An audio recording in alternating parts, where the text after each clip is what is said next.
नमस्कार। आपका education by doctor शमा के चैनल पे एक बार फिर स्वागत है। हम अपनी पिछली क्लास को ही कंटिन्यू करेंगे। हम ये पिछली क्लास में जानने की कोशिश कर रहे थे कि भारतीय इतिहास को जानने के स्रोत कौन से, और उसमें हमने ये अध्ययन करने का प्रयास किया था कि ऊपर देखा था हमने कि भाई इनको दो पार्ट्स में डिवाइड किया जाता है, पुरातात्विक सोर्सेज, आर्कियोलॉजिकल सोर्सेज और साहित्यिक सोर्सेज, लिटरेचरी सोर्सेज। फिर उसको फर्दर हमने डिवाइड किया था। पुरातात्विक और पुरालेखीय को जो है हमने अभिलेखों और मूर्ति, सिक्के, मोहरें, ताम्रपत्र, शैलचित्र, इसमें डिवाइड किया था। देन जो साहित्यिक स्रोत थे उनको हमने दो धार्मिक साहित्य और धर्मेतर साहित्य में डिवाइड किया था।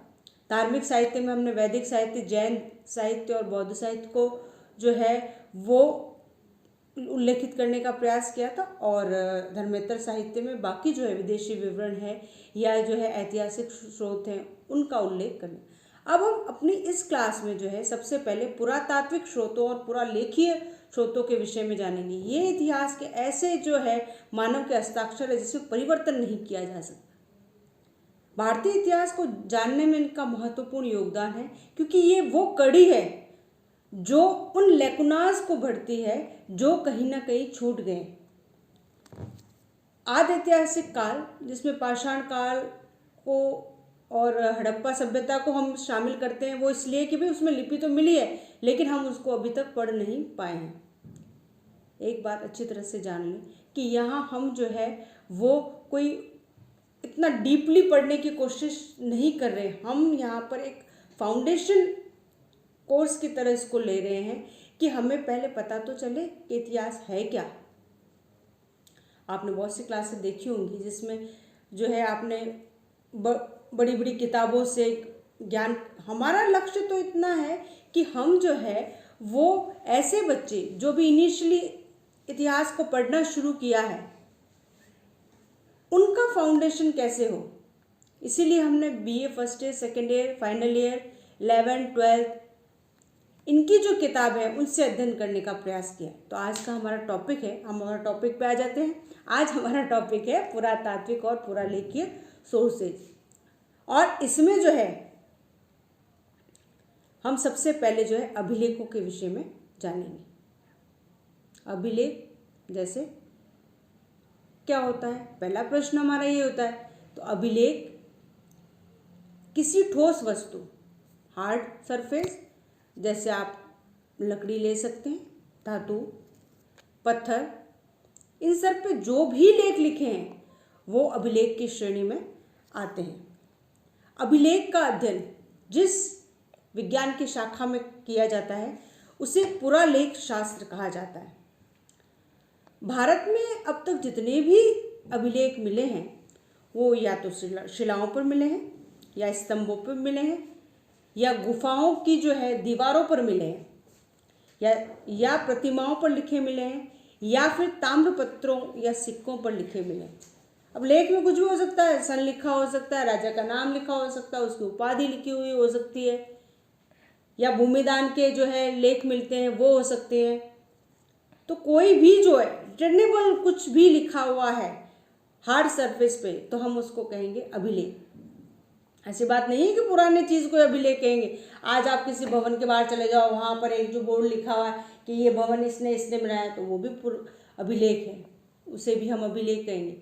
चाहते होंगे लिखा होगा ना ये उनकी स्मृति में दिया गया है, पंखों में लिखा होता है इसकी स्मृति में दिया, अब वो भी अभिलेख की श्रेणी में, हार्ड सरफेस है, उस पर लिखा हुआ है। सबसे प्राचीन अभिलेखों की अगर बात करें कि भारत जो है वो कहाँ से मिले, तो वो 1400 ईस्वी का मध्य एशिया से बोगसगोई नामक स्थान से मिला अभिलेख है, जिसमें जो है मित्र, वरुण, इंद्र, नासत्य इनके नामों का उल्लेख मिलता है। चंद्रगुप्त मौर्य के सोहगोरा और महास्थानिक अभिलेख प्राप्त हुए हैं, लेकिन भारत में अगर हम ये कहें कि नियमित रूप से अभिलेखों को उत्कीर्ण करने की परंपरा को किसी ने शुरू करवाया है तो वो है अशोक मौर्य। अब हम जैसे, जिसको अभी हमने शुरू ही किया पढ़ने। तो भाई कौन था अशोक मौर्य? तो ये मौर्य साम्राज्य का जो है वो एक महान शासक था। अशोक मौर्य साम्राज्य के शासक, उसने जो है नियमित रूप से अभिलेखों को उत्कीर्ण कराने की परंपरा को प्रारंभ किया। हालांकि प्रथम जो है संस्कृत अभिलेख शक शासक रुद्रदमन का जूनागढ़ अभिलेख माना जाता है, लेकिन अब जो अशोक था उसने अपने अभिलेख जो है प्राकृत भाषा में उत्कीर्ण करवाए। उसकी जो है लिपि ब्राह्मी, खरोष्टी, अरेमाइक और यूनानी थी। ये 4 लिपियों में जो है उसने भारत के विभिन्न क्षेत्रों पर अपने अभिलेख खुदवाए। उसका उद्देश्य अभिलेखों को उत्कीर्ण करवाने का एकमात्र यही था कि उसके आदेशों को लोगों तक, आम जनता तक पहुंचाया जाए और उसके धम्म को और उसकी शिक्षाओं को जनसाधारण तक पहुंचाया जाए, ताकि एक जो है एक अच्छे नागरिक में जो गुण होते हैं वो लोगों को पता चले और वो उसको एक अच्छी प्रजा प्राप्त हो। हालांकि अभिलेख जो है वो केवल जो है एशियन पीरियड में रहे उसके बाद बंद हो गए, ऐसी बात नहीं है।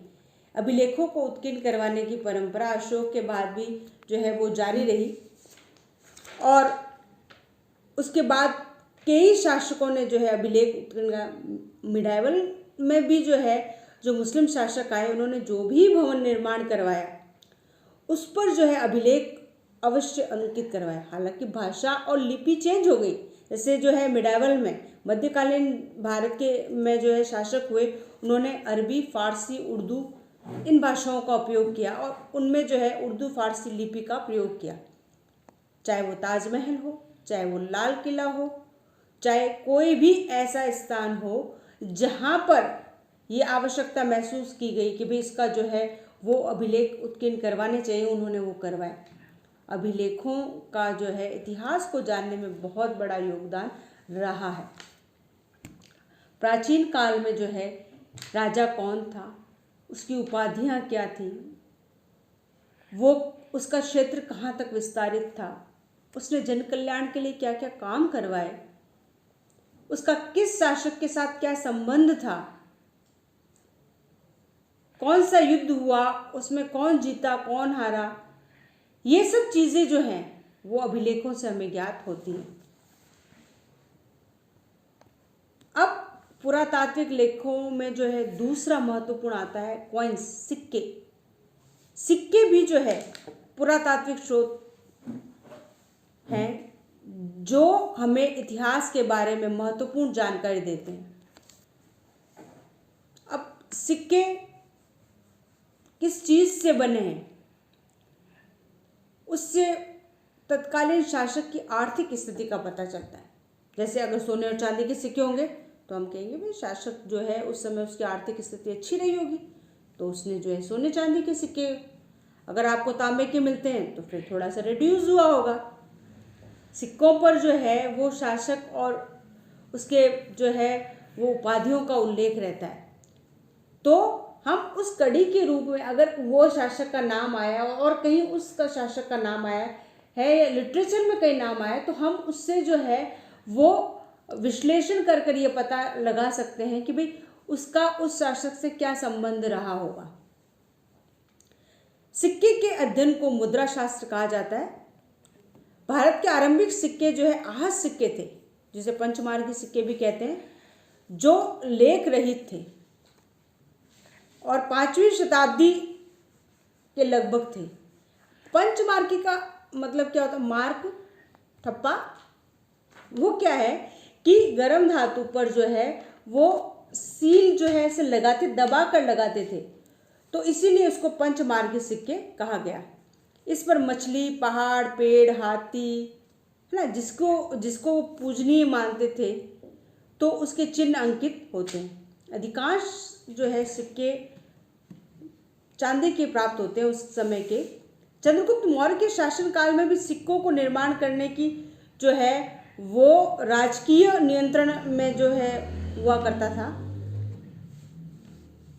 भारत में ग्रीक प्रभाव से लेख युक्त सिक्के जो है प्रारंभ हुए।